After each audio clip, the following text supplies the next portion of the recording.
మాట్లాడుతున్నాం కదా, ముఖ్యమంత్రి గారు మాట్లాడతారా? ముఖ్యమంత్రి గారు చెప్తున్నాం కదా. మేడం గారు ఈ రోజు ముఖ్యమంత్రి గారు ఎక్కడికి వచ్చిండ్రు? ఏ పార్టీలకు వెళ్ళి వచ్చిండ్రు? ఏ పార్టీలో చేరిండ్రు? మేడం గారు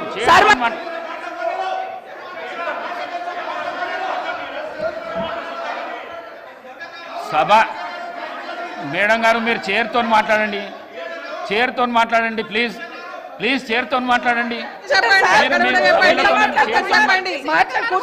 సభా నాయకుడు మాట్లాడుతుంటేనే మీరు అగౌరవపరుస్తున్నారు. అధ్యక్ష ఒక నిమిషం, మీరు అగౌరవపరుస్తున్నారు. ఆగమనండి అధ్యక్ష. మరి మాట్లాడడానికి అవకాశం ఇచ్చినప్పుడు ఆగమనాలి అధ్యక్ష. చర్చ పెడదాం. చైర్తో మాట్లాడండి అధ్యక్ష. తప్పకుండా చర్చ పెట్టుకుందాం. అక్కడున్న లేపాట్లకు వచ్చిండ్రు, ఎక్కడ పోయిందో తప్పకుండా చర్చ పెట్టుకుందాం. గౌరవ ముఖ్యమంత్రి గారు ముఖ్యమంత్రి అయిన తర్వాత కేసీఆర్ ఇంటి మీద వాళ్ళ కాకినా ఇంటి మీద వాళ్ళతో కాల్ చేస్తాడు. ఎంతమంది ఉన్నారు అధ్యక్ష? ఇప్పుడు అక్కడ ఎందుకు చేర్చుకున్నారు అధ్యక్ష? గౌరవ ముఖ్యమంత్రి గారు ఎంజాయ్ చేస్తున్నారు. ఇప్పుడు మాట్లాడుతుంటే గుండె మీద చేసుకొని చెప్పాలి అధ్యక్ష. ముఖ్యమంత్రి గారు కూడా ఆ రోజు నేను అక్కగానే ఆశీర్వదించిన, ఆ రోజు పార్టీలోకి వస్తున్నప్పుడు ఒక అక్కగా ఆశీర్వదించిన, బాబు నువ్వు చాలా పెద్దగా ఎదుగుతావు, ఈ రాష్ట్రానికి ముఖ్యమంత్రి అవుతావు, రాయి పార్టీలకని ఆహ్వానించిన నేను. ఈ రోజు మరి నన్నెందుకు కక్ష తీర్చుకుంటున్నాడు నాకు అర్థమైతలేదు. ప్రతిసారి ప్రతి అసెంబ్లీలో ఒక్క నిమిషం ఆగండి చెప్పనియండి. ఒక ఆడబిడ్డ బాధ అవుతుంటే వినే స్థితిలో లేరా మీరు? ఎందుకు నన్ను టార్గెట్ చేసిండు? మాట్లాడి చెప్పండి అధ్యక్ష. ముందు కంట్రోల్లో పెట్టండి అధ్యక్ష. ముఖ్యమంత్రి గారు ఒక మాట అన్నారు కేటీఆర్ గారిని, నీ వెనక కూర్చున్న అక్కలను నమ్ముకోవద్దు, మోసం చేస్తున్నాడు. ఏం మోసం చేసినాం అధ్యక్ష? ఏం ముంచినాం అధ్యక్ష? ఈయనను ముంచినాం అధ్యక్ష. ఈయనను బతిన్లాడి పార్టీలోకి రా తమ్ముడు అని చెప్పి, నువ్వు వస్తే భవిష్యత్తులో ఈ పార్టీకి నువ్వు ఆశాకిరణం అవుతావు అని చెప్పి పార్టీలకు ఆహ్వానించిన లేదా గుండె మీద చేసుకొని చెప్పమనండి అధ్యక్ష. ఎందుకు టార్గెట్ చేస్తున్నావు? ఏం మోసం చేశాం? ఇప్పుడు కాదు అధ్యక్ష, ఎలక్షన్లు వచ్చినప్పుడు కూడా నా కాన్ఫిడెన్స్ అట్లేగా అధ్యక్ష. సభ దాకా పొద్దున ఒక మాట మాట్లాడుతుంది. ఏం మాట్లాడినాం? పొద్దున ఒక మాట, రాత్రి ఒక మాట. ఎవరిని అవమానిస్తున్నావు ఒక్కసారి ఆలోచించండి ముఖ్యమంత్రి గారు. ఎందుకు అవమానిస్తున్నావు? ఎందుకు కక్ష? ప్రతిసారి టార్గెట్ చేస్తున్నావు. ఈరోజు ఏం మోసం చేసినాం? మేము ఆడబిడ్డలం విత్డ్రా చేసుకోవాలి అధ్యక్ష. ఈరోజు అసెంబ్లీలో ముఖ్యంగా మేము ముగ్గురం కూడా కొత్త సభ్యులము, మహిళా సభ్యులము. మరి అదన్నీ చూసి మేము ఏం నేర్చుకోవాలో మాకు అర్థం కావట్లేదు.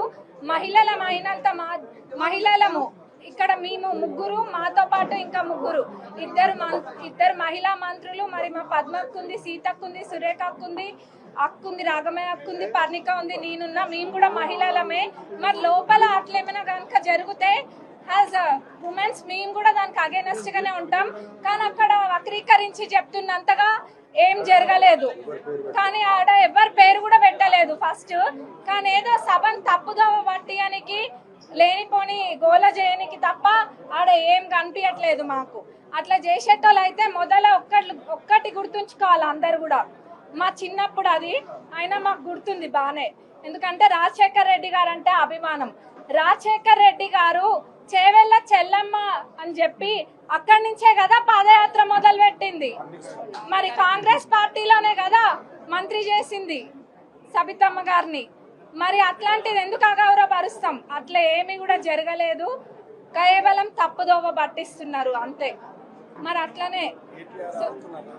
అట్లనే సునీత లక్ష్మారెడ్డి గారు కూడా అంటున్నారు ఎవరికి ఎక్కడేం తక్కువ చేయలేదు కాంగ్రెస్ పార్టీ. మరి ఇందాక అన్న కూడా చూపించిండ్రు. ఇప్పటికీ కూడా మా ముఖ్యమంత్రి గారి మీద అక్కడ ప్రచారంకి వెళ్ళినందుకు 2 కేసులు ఉన్నాయి.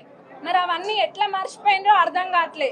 అప్పుడు ఉత్తగా చూసిన మాకే మర్చిపోలేదు. మరి వాళ్ళు అవన్నీ అనుభవించి కూడా ఎట్లా మర్చిపోయినరో తెలుస్తలేదు. ఇప్పుడు కొత్తగా వచ్చిన వాళ్ళకి ఏదైనా మంచిగా 2 మాటలు నేర్పాలి. కానీ ఇట్లాంటివి నేర్పిస్తే రేపటి నాడు అందరూ కూడా వీటిని ఖండిస్తారు. మరి మొన్న మా సీతక్కని పట్టుకొని ఒకళ్ళు అన్నారు ఒక మాట. ఆ రోజు మేము కూడా అట్లనే పోయినామా?